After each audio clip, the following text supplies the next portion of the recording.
Good afternoon. We'll get started here. Welcome to the Public Works Committee meeting. Today is Wednesday, August 27th, and I'm joined by the great Michael Espinoza here on my left. I would, for those of you who are here, like to address the committee or myself, please, during public comment, please be sure to fill out a card and get it over to Mr. Espinoza here. And with that, I do have one public comment card. If I can bring up Jim McQuiston, please. Good morning, sir. Welcome.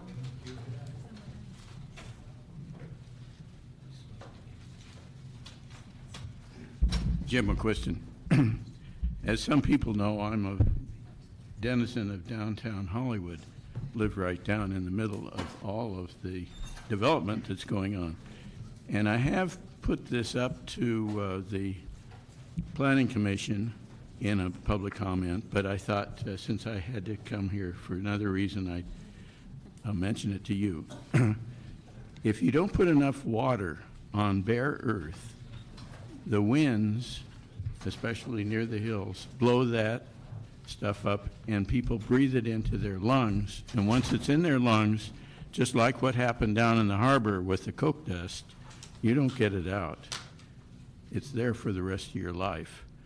Now, we have whole blocks which are open in Hollywood, and the developers don't want to put water on because it costs more to move the water when they move the earth. So we're all breathing. We've been breathing this for about 5 months or 5 years now, and it's affecting my lungs. And I did want to bring this up because I didn't think it had ever happened to me, but it is. And if it's happening to me, it's happening to a lot of elderly people.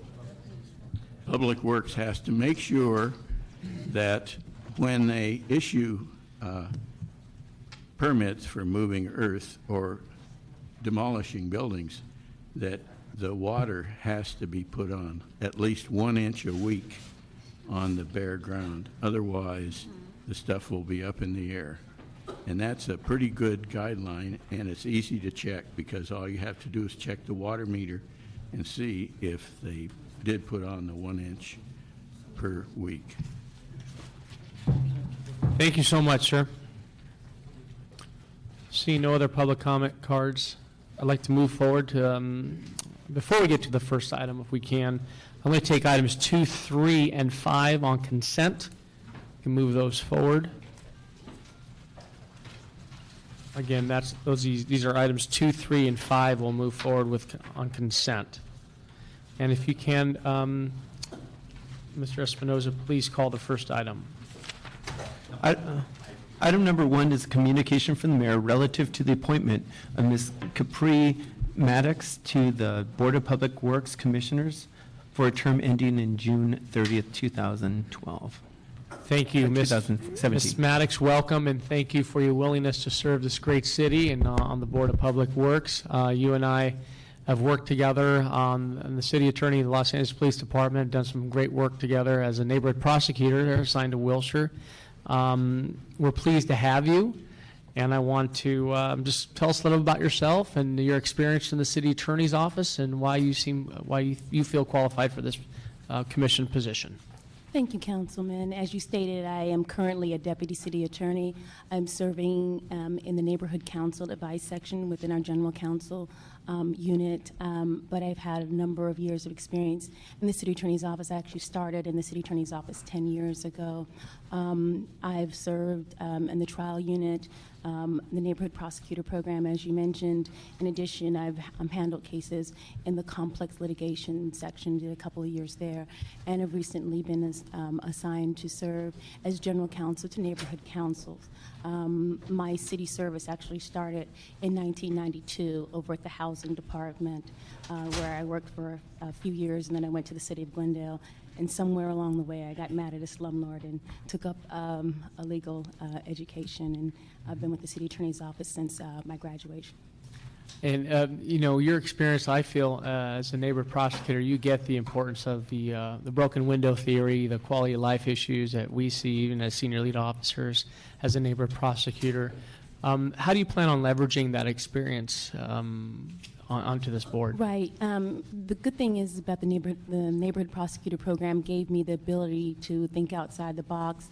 Although we went to court and we prosecuted people, we actually worked with community groups to come up with a variety of solutions to come with a comprehensive approach to reducing crime in communities. And actually, Councilman, I used the resources of Public Works staff to assist me with this matter. As a matter of fact, I had an opportunity to meet Mr. Michael Espinosa here when he served in the beautification team. I worked to write a couple of grants for neighborhood groups. Of course, if we had an intersection where we had high crime rates, robberies, et cetera, I would, beg the Public Works staff to, let me have a street light at the location. So a comprehensive approach to revitalizing the city is something I'm familiar with. I'm familiar with the needs of council offices as I worked as obviously a liaison to the various council offices on their public safety issues. And as a commissioner, what type of issues you plan on tackling, or other departments that you plan on working with? Well, at this time, we don't have all of our, we have not completed the assignments. However, street maintenance, street lighting, a number of other tasks will definitely be addressed. And I know that that's a huge issue for the council. And I think even today at this committee, there's going to be a discussion regarding the sidewalk issue. And the thing that I think I really bring to the table is the ability to collaborate with others. And again, trying to do more with less. As you know, our budget is a little low right now, right. And the needs are greater than ever, particularly with the infrastructure of the city getting older. However, I just want to use all of the resources in my toolbox to serve the constituents here. So tell me your opinion on the sidewalk issue. At this time, how should we deal with them as a commissioner? At this time, when it comes up to a vote before the Board of Public Works, I don't want to recuse myself from making I think that's lawyer talk. But all that aside is I want to make it very clear. I expect to be briefed on the issue and see, how much need we have. I actually heard that it's like 4,600 miles of, like 40% of our sidewalks in the city need repairs at this time. So it's just a matter of kind of like getting a handle on how it will be resolved. I tell you one thing, I don't want to kick the can down the street anymore, because it's very clear that that has cost us nothing but $1.5 billion over our heads. Right. So it's just an issue that needs to be addressed, and the residents of the city deserve at least a response on how we're going to tackle it. And I'm also open to looking into other remedies that may not be like what we're using, again, thinking outside the box. Different types of sidewalks, more affordable sidewalks, perhaps thinner sidewalks, that will definitely be up to standards, so we wouldn't have any liability issues at a later date, but definitely looking into other options. Okay? Well, thank you. I look forward to, I'll move with the recommendation for your approval there as a commissioner of the Board of Public Works, and I'll ask my colleagues to do the same. Thank you. And I know in the audience we have Commissioner Geraldine Lopez here, yes, showing some thank support as well, and yes, Commission President Andrea Alarcon. Thank you, Madam President, for being here as well. Thank you. Okay, thank you so much. Thank you, Councilman. Thank you. Fantastic. Okay, moving forward, we have on item 4, if you can read that item for me, please. Item 4 is a city engineer report relative to the vacation of Royal Street, northwesterly of Figaro Street between 32nd Street and Jefferson Boulevard.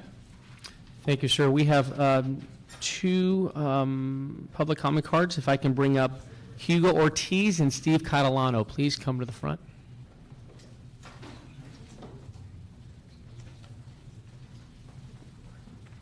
And if we can start with Hugo Ortiz first. Good afternoon, Honorable Chair. Thank you very much for allowing us to speak on behalf of this item. We are proposing that this item move forward, and we're requesting for 3 conditions to be modified or some language to be added. What we're looking for is for condition number 5 to include some sort of language that will make this condition deleted, since the USC plan is going to downgrade Jefferson to a secondary highway, is my understanding, which would make the moot point of having to have the 2 feet dedication. So we'd like to add language that once that USC plan is adopted, that we delete that condition from the applicant. Okay. Secondly, as we're looking at condition 6B to be deleted as a condition, as we've received correspondence from LAPD stating that the current closures for that location are sufficient. And we're also, although we're not looking for a deletion of condition number 8, we'd like to emphasize that we would like the report to state to look at the easement as an option, since there has been a lot of work from CRA and funding that was implemented into that street. So removal of all the gutters and whatnot would be basically a waste of money. Got it.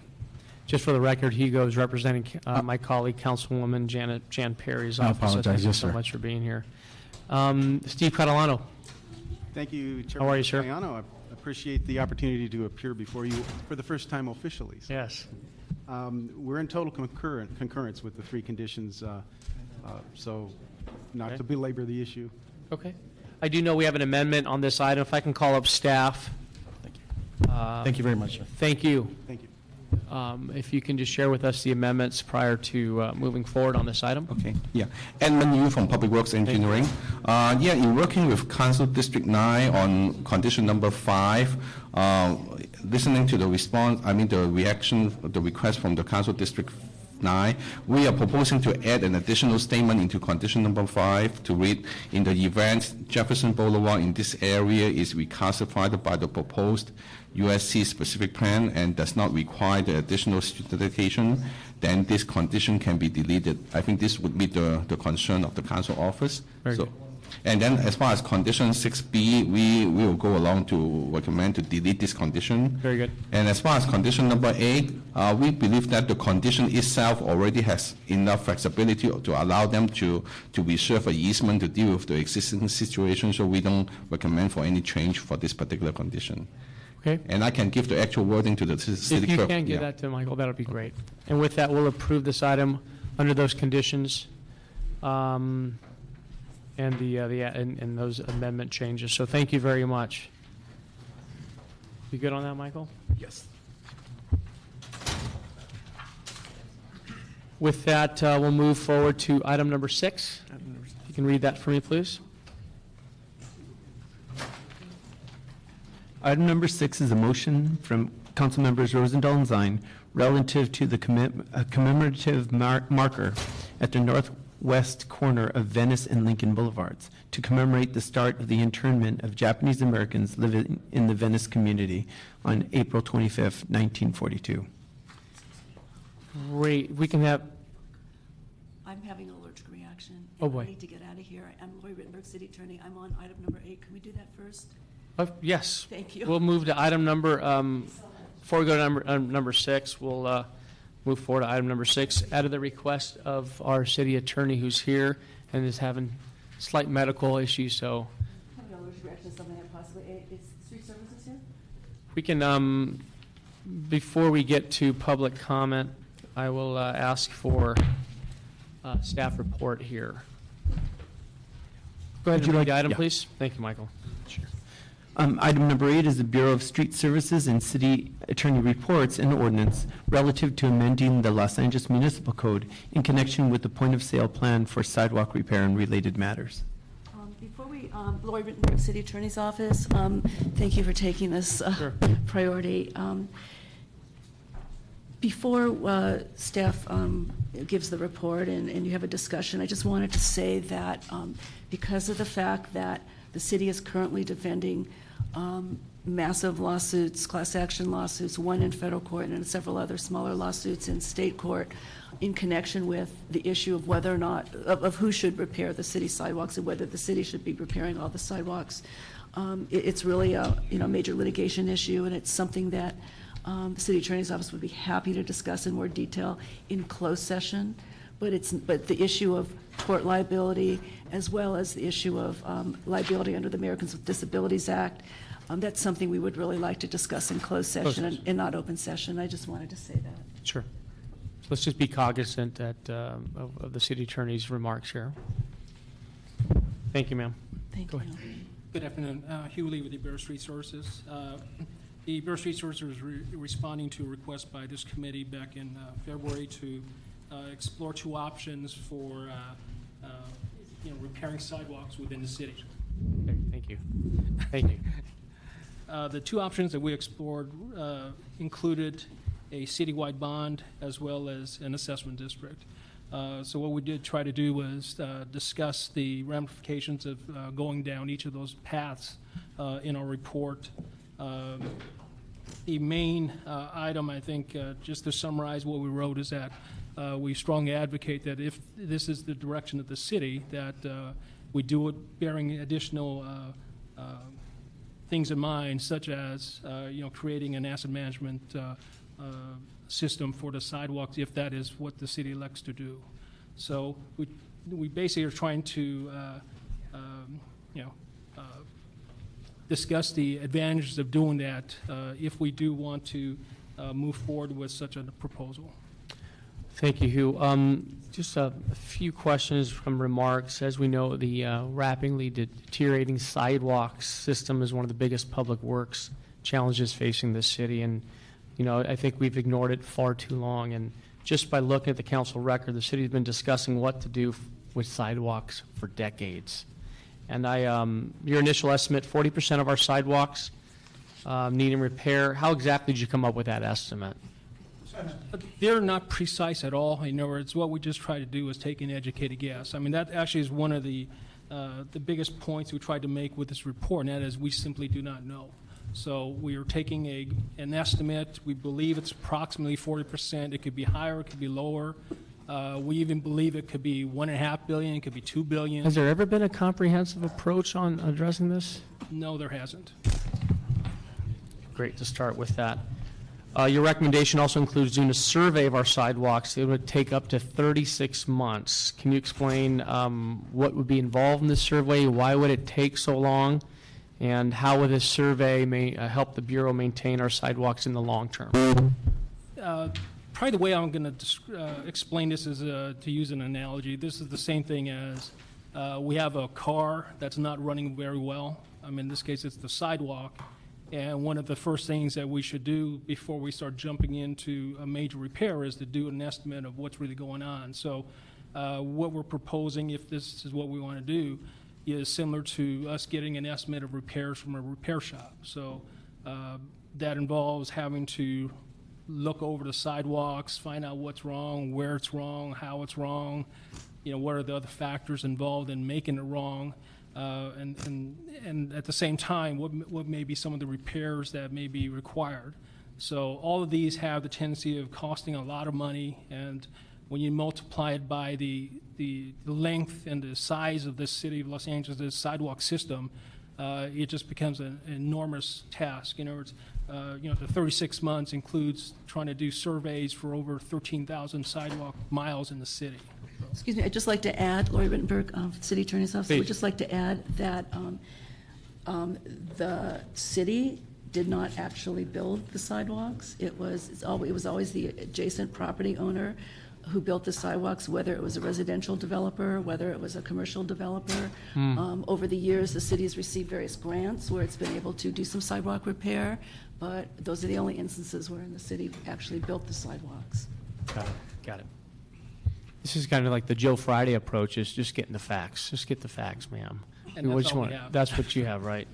What are the other cities doing compared to what we have, what you're proposing here?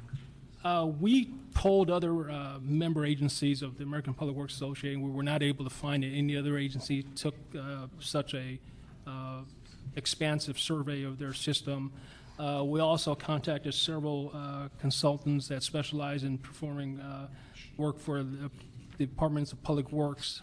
They also were not aware of any such survey that went to this detail.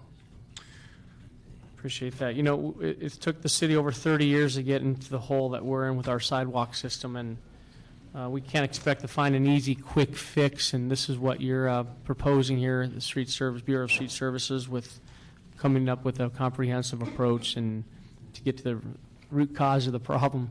Yeah, that's entirely correct. Okay. And if the Bureau were to look at doing a pilot project where we do a survey for 1 or 2 communities, how long would that take? We can certainly explore those items.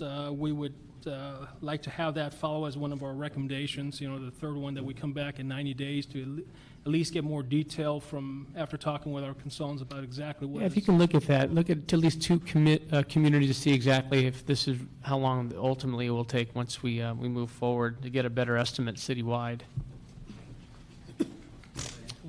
And again, one of the things with the 15 council districts is they're all very different. Right. You know, so which ones you pick, you know, has a huge influence on that also. Got it. I just know that this is, we really need I'm glad we're moving forward with this, and I hope to get the support of my colleagues to move forward on this recommendation. I'm sure I could speak for my other colleagues that, you know, public works issues are next to public safety, are just one of the most important things that we do as council members as we move the city forward. So I want to thank you, Mr. Lee, for your report. Thank you, Madam City Attorney, Deputy City Attorney. And with that, I will. I have 3 public comment cards I'd like to bring up. Jim McQuiston, Barry Weiss, and Mel Wilson. Please come forward. Or actually, Mr. Wilson, hold off until we have a spot for you here. Jim McQuiston and Barry Weiss, please. Jim McQuiston. I've given you a short Michael, you can start. statement, and also attached to it is the report from the CLA.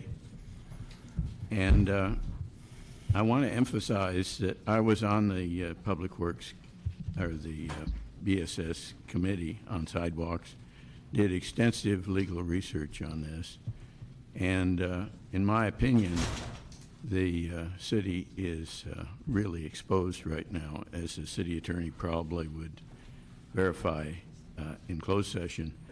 We have to move on this. You'll notice that I have referenced in my statement something I put in 2007, that's 5 years ago, and that wasn't the start of it, that was in the midst of it. It's been a long time, nobody's been doing anything. Meanwhile, we're having trouble with our budget, and this is taking funds away from other projects which are also equally important, and we shouldn't be doing this at all. We have a system which has worked in the past, can work in the future, and we have the personnel now in neighborhood councils to make the whole thing very, very efficient. And this is what we should be exploring. It doesn't take 36 months to get this.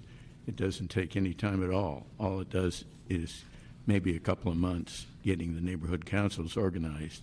And they have to be organized because that is in the charter. It's something they have to do. And so we should be going on it right away. Please read this very carefully. There's a lot more in the council file that I've put in, and I think you'll find that it's very complete. Thank you, sir. Mel Wilson, please.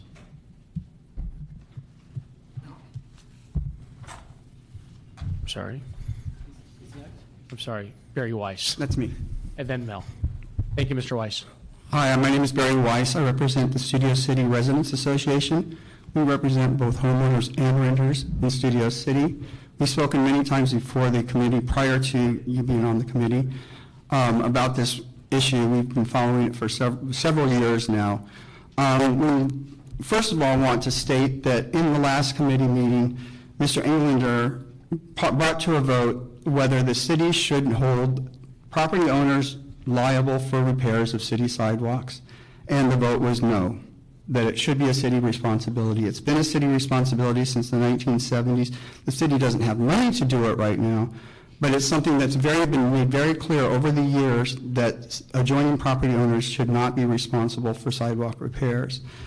Regarding the scope study that's recommended in the Bureau of Street Services report, costing $10 million and a year and a half of study, or 3 years of study, we've talked to Dr. Donald Shoup at UCLA. He's a leading expert on sidewalk repairs and sidewalk issues in public policy. He suggested a statistical sampling model be used. It would cut the cost and would also then not require walking every mile of every city's sidewalk to determine the damage done. We are in favor, and we've been pushing for the city to do a scope study so that the city can demonstrate to the public, to the Americans with Disabilities Act lawsuits, that we are making progress and we're doing it the right way. We're not looking at funding sources until we figure out the scope of the problem. Right. And we appreciate your hard work on that. Great. Thank you, sir.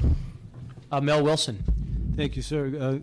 Congratulations and welcome to Sidewalks in LA. Thank you.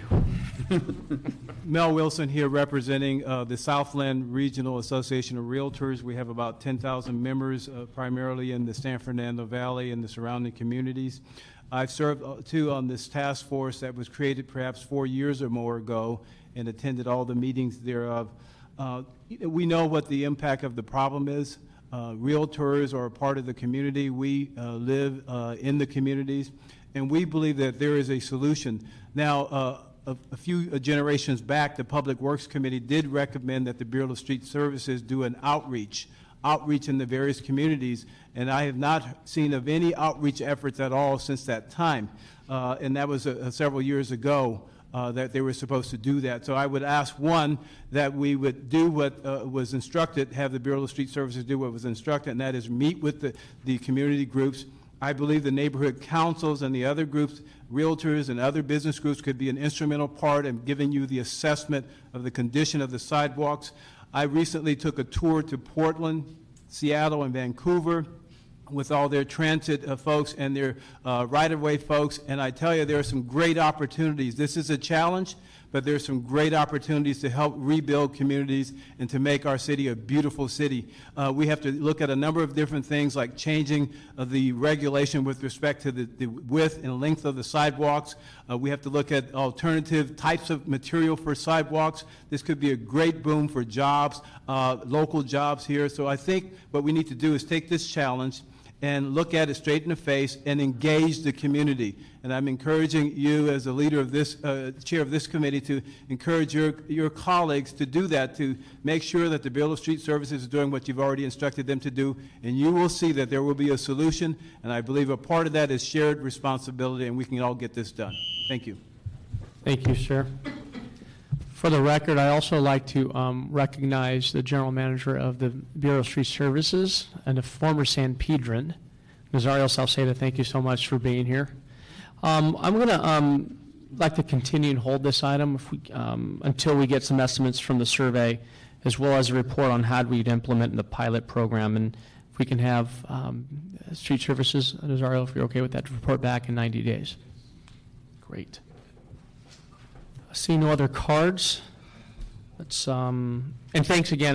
This is, we know it's an issue. It's a challenging issue, but I'm looking forward to leading the city and leading this sidewalk issue forward and coming up with a comprehensive approach and just get the facts approach as well before we move on and come up with some long-term solutions. And Nazario, I'm looking forward to working with you and your team. We're going to do great things together. Thank you.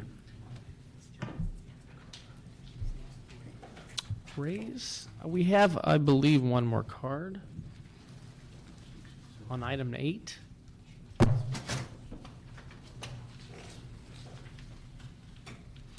4. It's Jim. Let me see it, Michael. Unless it was. No, these are item 3, right? Do you want to just come on? Why don't you come on up? We'll have you fill a card. Just introduce yourself, please, and you have 2 minutes. Sure. Hello, Councilman. Kerry Brazeman, founder of LA Neighbors United, been following this issue closely. You've held the item over certainly don't want to contradict you on that. The report, the recommendation report's a good report, and we were going to recommend that you move forward and adopt the report, because as you said, the first step to solving a problem is getting our arms around a problem. Sure. And the proposal is a great one to do the assessment.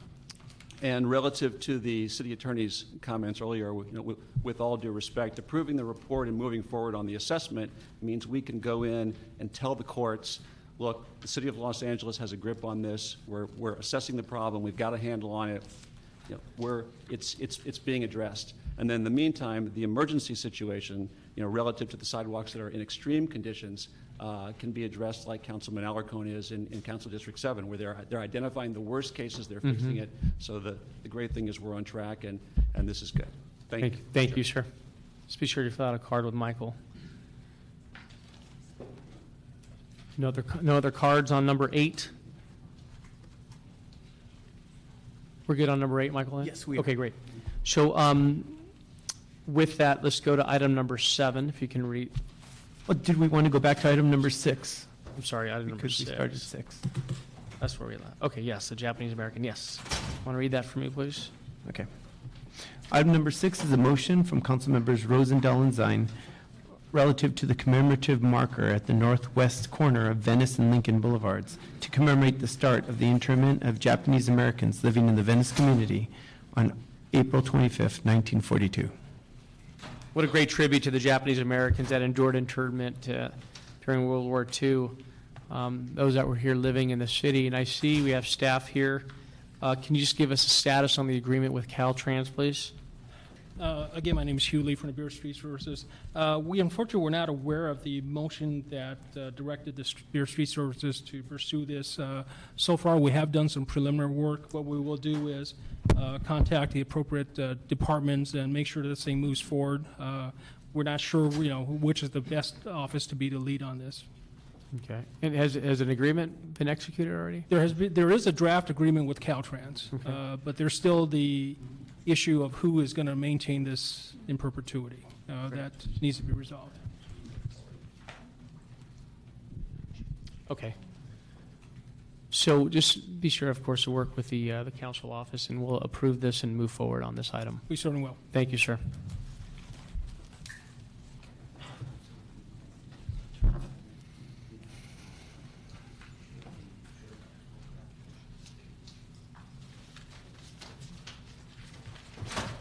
Okay, Michael. Item number 7. Item number 7 is a motion from council members Garcetti and Labange relative to the exemption for sightseeing tour operations from the prohibition on street soliciting of goods or services. Can we hold this one? Could we have one public comment card? If we can have Jim McQuiston come forward, please, to speak on this item. Thank you.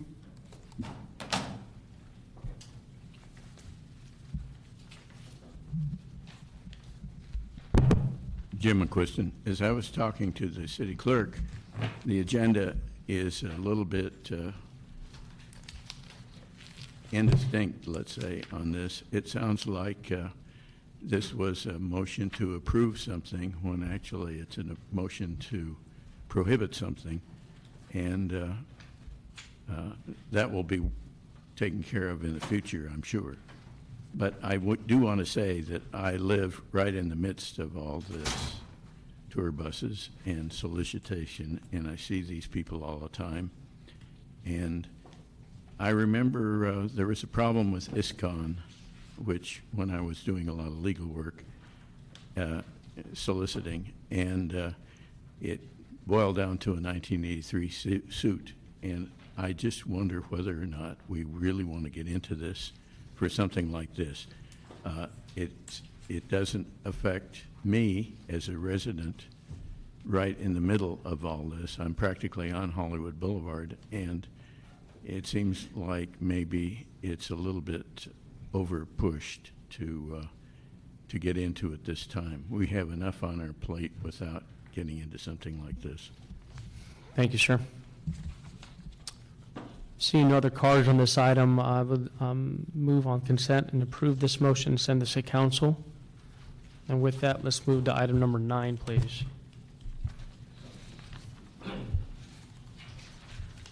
Item number 9 is city engineer report relative to the Soda Street slope repair at 2400 East Verde Street. I get staff, come up, please. Good afternoon. Good afternoon. Greg Vandergriff, Public Works Engineering, Central District B Permit Section. Nancy Wax, City Attorney.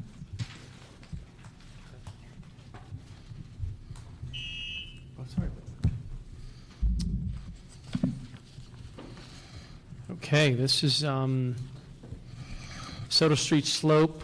Can you just give us a status of this project, please? When do we expect to receive an update plan from the homeowner? And do we have anyone here from Councilmember Weezar's office? If you can come forward, please. If you can just, if you need anything from staff here, we're all ears. Councilmember, I spoke to the project representative on this project, and they informed me today that they plan to submit plans to us tomorrow. Fantastic. So we expect to have the plans in our review before the end of this week. Great.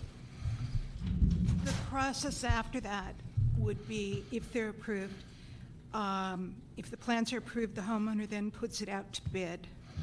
After they get the bid for the cost, we will be returning to council for approval of the monies that we are going to pay in conjunction with the resolution and settlement and construction of the wall that will hold back the slope.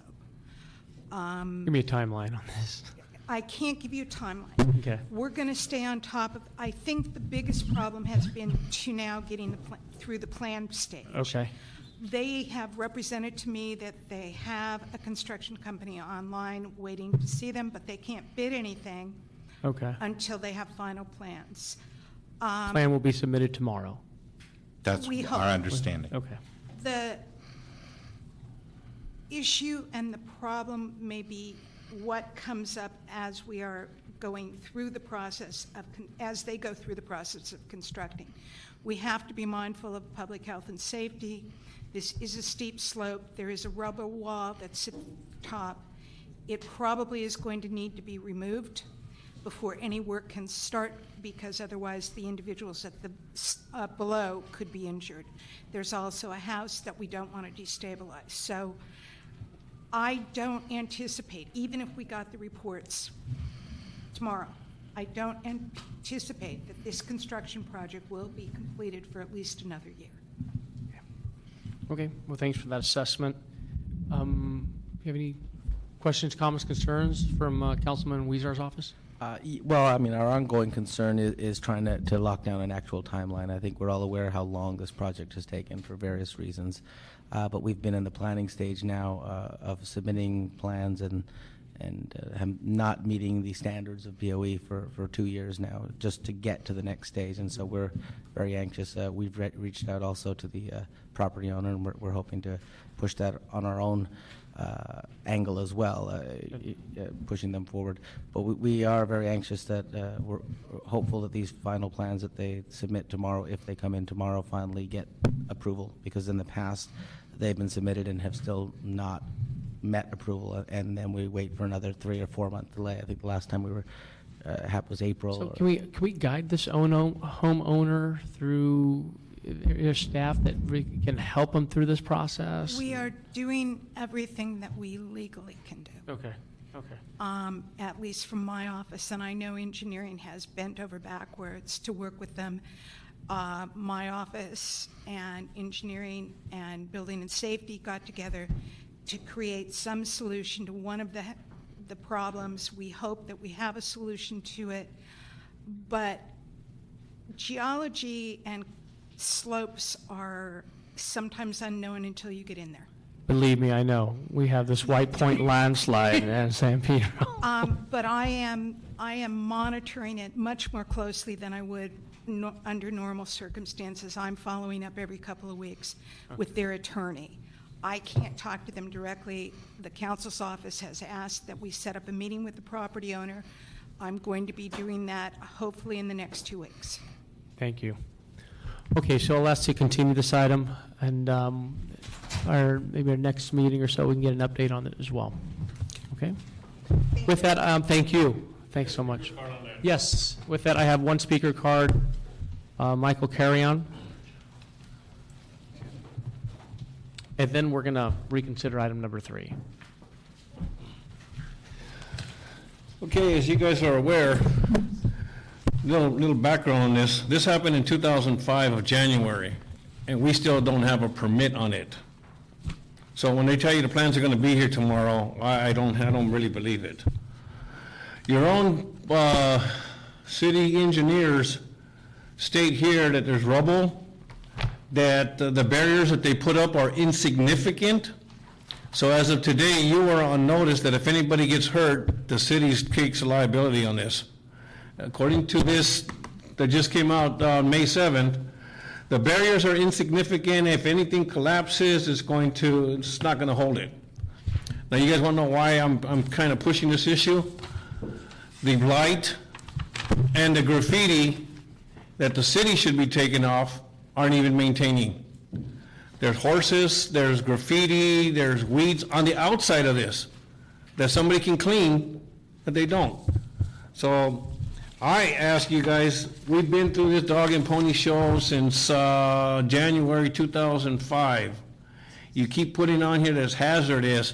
The lady just spoke on how we're so concerned about the people, the community. I don't think anybody's concerned about anybody in this community. We wouldn't have let it gone this far. One thing that wasn't brought up here, that I had a meeting with Mr. Weezer, he stated that if the homeowner doesn't comply with something, that maybe we can take it into closed sessions, or maybe we can find out what legal actions we can take towards a homeowner all we're asking for is to repair it. What you did is put a Band-Aid on it, left it there for 8 years. Now, this wouldn't happen in West LA.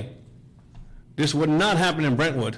You would not close down Sunset Boulevard and leave it blocked off for 8 years. But yet that's a main artery into our community, and it's left abandoned, and the councilman said he would get the graffiti done last week. It's still there. Thank you. So I just need to know, you guys need to be aware that you're liable for whatever happens because your own reports state that it's unsafe. Thank you, Mr. Carrion. Okay, so with that, we'll continue item 9, and let's reconsider item number 3, and we will take the public comment cards. I know we have a few here. If you can read that item for me, please, Michael. Item number 3 is the city engineer report relative to the vacation of an alley southerly of 12th Street from Flower Street to 150 feet easterly thereof. Thank you. We have Danny Shulian. I'd like my colleague to start first, and then I elaborate on. Okay, so Farmars, please come forward. Danny, you can take a seat as well. Come up, please. Thank you. Welcome. Thank you. Thank you. Go ahead. Thank you very much for giving us the time. And this is, I'm sorry for the record, Farmaz Sadeghi? Yes, Farmaz Sadeghi. I'm both the owner of the property and the owner of the business that operates on that property, Thank which you. is the Go ahead, Bluebird proceed. office. We had a meeting and last time, and I think the people who proposed this thing, they thought that we are misunderstanding, that their purpose is to only close a section of this alley. So what's happening over here is that this is the T-shaped alley, this is Hope Street, and this is the railroad on Flower Street. And what they're proposing is to close this section of the alley, and our business is over here, my business is over here, his is over there, and his business is over here as a lucky fixture. And what our problem is that right now, because we are importing or bringing container of paper for a lot of the offices, the local offices that we supply, and they come in on a 50-foot or bigger trucks. And these trucks cannot come in and make a turn over here into the alley. We cannot unload it through the Hope Street because we cannot use the forklift. We have no loading door. So if we wanted to, right now the way we're doing it is that we pull in the big truck in this alley section that they want to close, and from here we use our forklift to come over here and unload. If they close this section, there is no way we can get a truck over here. This already been closed because of the railroad. I see. Now they want to close this. I won't be able to operate. And my business is selling big products like containers of products bringing from overseas or paper. and his is the same way. And our problem is that if they close this thing, we have to park the truck over here. And another car cannot pass by this once the truck is in this part of the alley. So, Okay. Thank you so much. Danny? That was Danny, right? One of the major problems that we have regarding this vacating this alley is if we have a truck that comes to unload here, if you have 2 trucks, if I'm done, I cannot leave to Pico because the truck is stopped here. The only way for me to leave is to back up this way and then get out of on 12th Street alley. It's also disturbing our walkway from Flower to the warehouses that we have. There is a right here. There's a station of the railroad that a lot of my employees take. It takes them 10 minutes longer to go around to come to work. But the major problem is the trucks. Loading and unloading of the trucks is going to be held. Thank you, sir. Jen Kim and Alex Moore, please come forward. Alex, it says only if needed, but is Alex here? I'm here. Okay. Okay, Jen. Mr. Kim, thank you. Welcome. Lucky Store Fixture. Good afternoon. My name is Jin Kim. I work in heavy material handling and material in and out all the time. And I use flour and alley 150 feet alley use it all the time because I cannot turn a complete alley. Then yeah, my problem is use all the time, 20 years. But please give me a chance, then I can make some working very easy for the use for 150 feet alley. Mm-hmm. That's it. Very good. Thank you, Mr. Kim. Alex Moore here. Alex? Yeah, good afternoon. This is Alex Moore. Good afternoon. I'm representing the applicant, and I'm with Holland Foreman Engineering. And the owner that I am representing owns property on both sides of the segment that we're planning to vacate. The segment that we're planning to vacate is a dead end, like he mentioned, because of the metro. And it's a tough situation as it is right now because the adjacent building owned by Lucky Stove and D&B Brothers is sitting right on that corner where the turn is. So it's making it difficult to turn from a 20-foot wide alley onto a 15-foot wide alley, which is what they have to do right now because there's no exit on the other side. Now, we weren't aware that they were using that segment to unload and use a forklift. This is the first time I've heard of that. But to improve the turning radius, we're being required by Bureau of Engineering to widen that 15-foot alley, which we plan to do. And we've also already removed a telephone pole, which makes turning that corner easier. They've also stated to me that they have loading docks off of Pico and Hope Street. We're still maintaining a full through right-of-way with an entrance off of Pico and off of Hope Street for this alley. So there's not one way in and one way out. We're proposing to close a segment that's already blocked by the metro line. And as far as for pedestrian traffic, it's an additional 100 feet to the corner doesn't seem like a hardship to me. And if there's large trucks navigating the alley, it's probably not a safe place for pedestrians anyway. So we're failing to see how this is really impacting any of the neighbors since they aren't abutting this section and we're maintaining a through alley. So happy to answer any other questions. I appreciate that. I'm gonna propose this. I know out of the request from Council District 14, Councilmember Weezar's office is going to ask that we continue this item. I will ask that all parties involved meet with Mr. Weezar's office and Bureau of Engineering as well. to see if we can come up with some solution. So we'll continue this until all these concerns are addressed through the council office and BOE. Okay? Do we know when is the meeting? No, I'm asking. I don't get papers, and I understand that. from my neighbors that these meetings are happening. Right. So you're going to call Councilmember Weezar's office to facilitate a meeting, and we'll be more than happy to give you that number. Okay. So with that, our desk is cleared. Any other public comment? Those who are here for public comment, please fill out the card now. Seeing none.